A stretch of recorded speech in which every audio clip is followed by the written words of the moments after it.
ഇടുക്കി കട്ടപ്പന കല്യാണത്തണ്ട് മലനിരകളിൽ നീലവസന്തം. കല്യാണത്തണ്ടിൽ പൂത്തു തുടങ്ങിയ നീലക്കുറിഞ്ഞിയുടെ കാഴ്ചകൾ അതിമനോഹരമാണ്. ഇടുക്കി വന്യജീവി സങ്കേതത്തോട് ചേർന്നാണ് കല്യാണത്തണ്ട് മലനിരകൾ.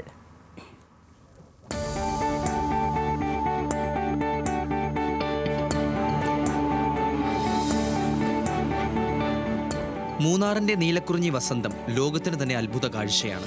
12 വർഷത്തിൽ ഒരിക്കൽ മാത്രം പൂവിടുന്ന കുറിഞ്ഞിപ്പൂക്കൾ കാണാൻ വിവിധ രാജ്യങ്ങളിൽ നിന്ന് സഞ്ചാരികൾ പോലും എത്താറുണ്ട്.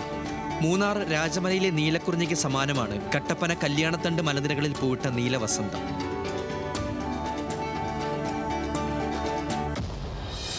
സമുദ്രനിരപ്പിൽ നിന്നും 1500 അടി ഉയരത്തിലാണ് കല്യാണത്തണ്ട് മലനിരകൾ. ഇടുക്കി ജലാശയത്തിന്റെ പശ്ചാത്തലത്തിൽ കല്യാണത്തണ്ടിലെ നീലവസന്തം സഞ്ചാരികൾക്ക് അതിമനോഹര കാഴ്ചയാകുന്നു. വീശിയടിക്കുന്ന കാറ്റിൽ തലയാട്ടി നിൽക്കുന്ന നീലപ്പൂക്കൾ മഞ്ഞു പെയ്യുന്ന കല്യാണത്തണ്ട് മലനിരകളെ കൂടുതൽ മനോഹരമാക്കിയിട്ടുണ്ട്. നീലക്കുറിഞ്ഞി വസന്തം കാണാൻ സന്ദർശകർ എത്തിത്തുടങ്ങി.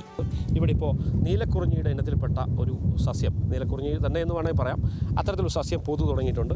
ഈ മലയിൽ മുഴുവൻ ഇത്തരത്തിലുള്ള സസ്യങ്ങൾ പതിയെ പതിയെ പൂത്തു തുടങ്ങിയിരിക്കുന്നു. ഏതാണ്ട് ഓണത്തോടു കൂടി ഇതിവിടെ സജീവമാകും. മനോഹരമായൊരു കാഴ്ചയാണ് വാസ്തവത്തിൽ സഞ്ചാരികളെ കാത്തിരിക്കുന്നത്. വളരെ സംരക്ഷിതമായിട്ടുള്ള ചെടിയാണ് നീലക്കുറിഞ്ഞി എന്ന് പറയുന്നത്.